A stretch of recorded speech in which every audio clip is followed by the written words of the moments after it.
तर अजित पवारांच्या पार्थिवावर आज सकाळी 11 वाजता अंत्यसंस्कार होणार आहेत। विद्या प्रतिष्ठानच्या प्रांगणात आज अंत्यसंस्कार होतील। काल अंत्यदर्शनानंतर अजित पवारांचं पार्थिव हे पुन्हा रुग्णालयात। अमित शहा आज अंत्यसंस्काराला येणार आहेत। मात्र ही गर्दी आपण पाहतोय। मेडिकल कॉलेज बाहेर देखील अगदी रात्रभर अनेक कार्यकर्ते जे आहेत ते थांबून आहेत। राज्याच्या कानाकोपऱ्यातून अजित पवारांसाठी हे सर्व कार्यकर्ते मेडिकल कॉलेज बाहेर देखील जमलेत। तर अजित पवार यांच्या काटेवाडी या निवासस्थानी देखील मोठ्या प्रमाणात कार्यकर्त्यांनी गर्दी केली आहे।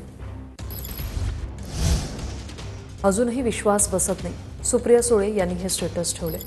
अजितदादांना लोकसभेत श्रद्धांजली वाहिलेला फोटो त्यांनी स्टेटसला ठेवला।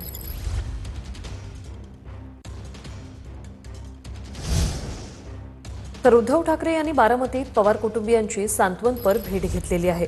उद्धव ठाकरे यांनी काल देखील मी माझा उमदा सहकारी गमावला अशी पोस्ट केली होती आणि ठाकरे कुटुंबियांकडून त्यांना श्रद्धांजली वाहिली होती। आजही बारामतीत पवार कुटुंबियांची त्यांनी सांत्वनपर भेट घेतली आहे। सागर सुरवसे आमचे प्रतिनिधी आपल्या सोबत जोडले गेलेले आहेत। सागर, 11 वाजता अंत्यसंस्कार होणार आहेत, मात्र फक्त सत्ताधारीच नाही तर अनेक विरोधक देखील दादांच्या या मृत्यूच्या बातमीने हळहळलेत, काय सांगाल?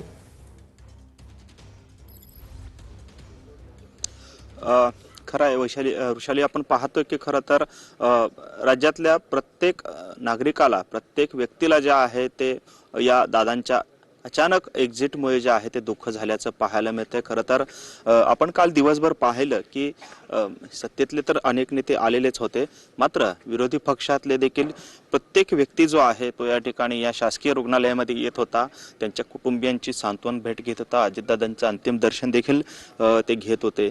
यामध्ये आपण पाहिलं की खरं तर दोन राष्ट्रवादी मधल्या काळामध्ये निर्माण झाले आणि या दोन्ही राष्ट्रवादीतले पदाधिकारी, अगदी जयंत पाटील असतील, त्याचबरोबरनं राष्ट्रवादी शरद पवार गटाचे शशिकांत शिंदे, हे सर्वच नेते जे आहेत ते कोणताही भेदभाव न ठेवता किंवा कोणताही मनात आकस न ठेवता या ठिकाणी शासकीय रुग्णालयामध्ये आले। अजितदादांच्या कुटुंबियांची त्यांनी भेट घेतली।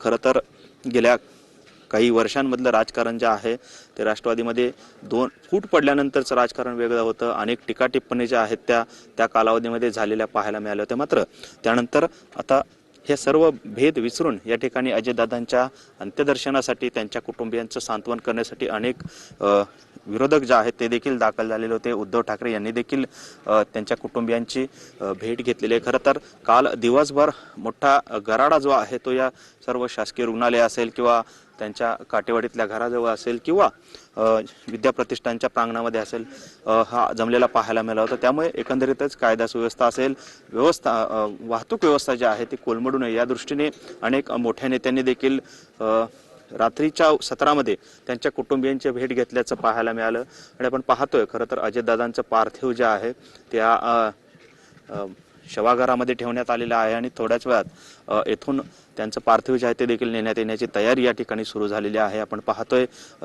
या शववाहिकेचे वाहक देखील या गाडीमध्ये बसलेले आहेत आणि पुढच्या ज्या सगळ्या प्रक्रिया ज्या आहेत त्या कदाचित पूर्ण केल्या जात आहेत आणि थोड्याच वेळात त्यांचं पार्थिव नेण्याची शक्यता या ठिकाणी वर्तवली जात आहे। आपण पाहतो एकंदरीतच अजितदादांच्या या अचानक एक्झिटमुळे अनेकांना धक्का बसलेला आहे। अनेक जण त्यातून सावरलेले नाही आहेत।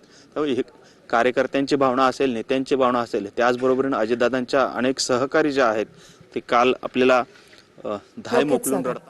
नक्कीच तुमच्याकडे